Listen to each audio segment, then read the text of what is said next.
Please subscribe and share for more videos.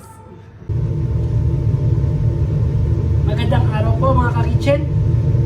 Welcome po sa bagong episode ng Mas Kitchen TV. Ngayon po ay gagawa po tayo ng spaghetti alla carbonara. Ang ating mga recipe: pecorino cheese, parmesan cheese, guanciale o bacon, egg, pepe, at siyempre po hindi mawawala ang spaghetti. Ito po sila. Okay? Bali po, nagawa ko na po, niluto ko na po siya, yung guanciale kasi po nakain po ito ng mahabang oras. Ito na po siya. Ayan. At nilagay ko na rin po yung spaghetti dyan sa kumukulong tubig. Lagi niyo po tatandaan, ang tubig niyo po dapat ay meron po siyang salt. Tulong po yan sa pagpapalasa ng isang pasta. Para po pagka, madali na po siyang lalasa agad po siya. Okay? At yung itlog po, ito na po siya. Bali po pinaghalo ko po itong pecorino cheese at parmesan cheese. Then, pwede po kayo magdagdag ng pepper o paminta. Nasa inyo po yung kung ano pong gusto nyo, medyo may konting anghang. Yan. Ngayon po, titignan na po natin yung pasta. Ayan, lumambot na po siya. Ngayon po, bago po natin ilagay sa may pan, painitan po muna natin.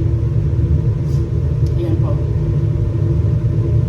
Painitan po natin siya. Huwag po natin kalimutan ng painitan yan bago po natin ilagay.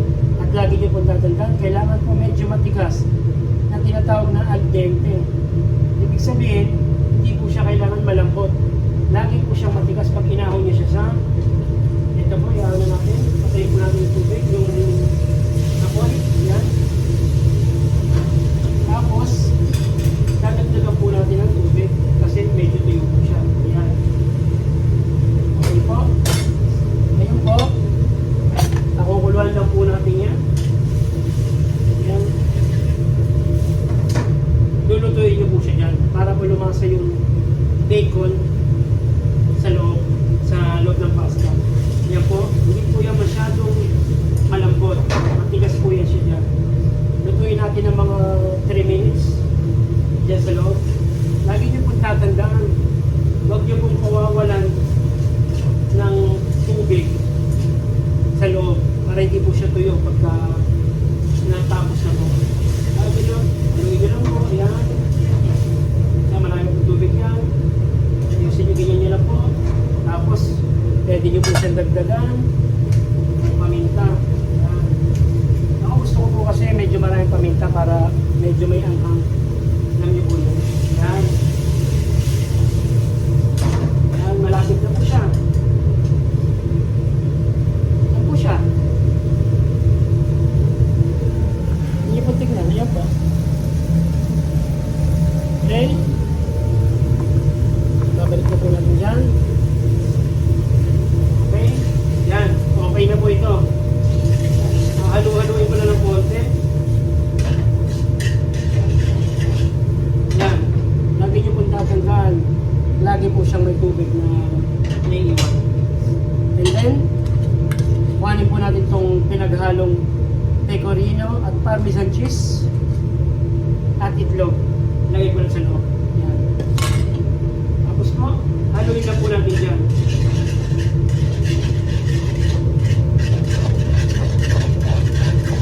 Nakikita niyo po yan. Mag-display yan dyan. Hindi na kailangan ng apoy pagdating sa spaghetti.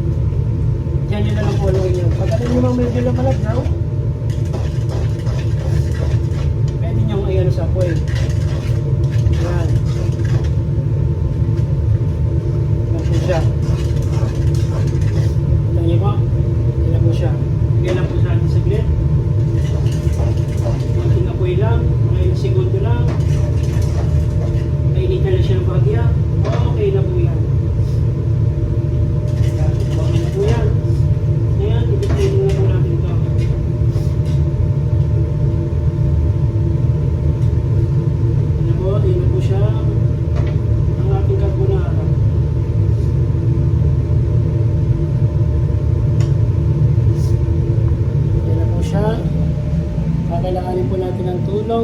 Sir Timbay. Please, subscribe. May original, Timo?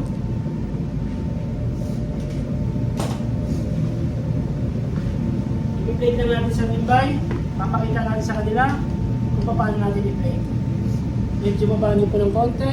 Yan, ganyan. Para makita nila. Yan po siya.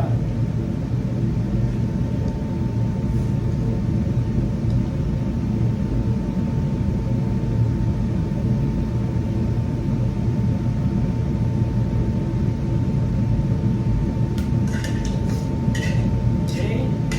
Ilagay natin sa ano.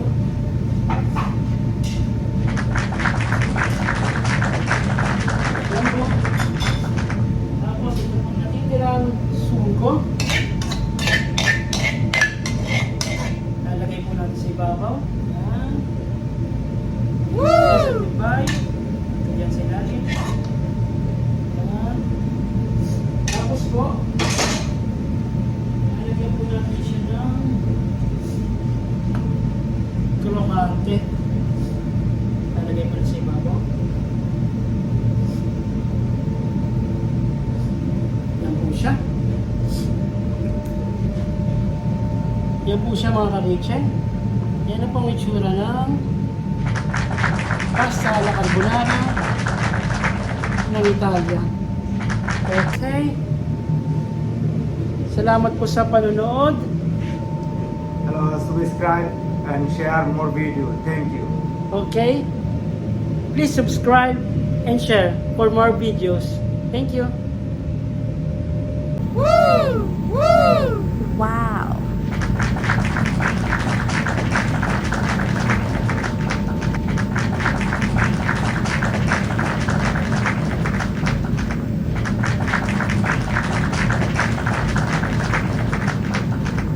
Oh.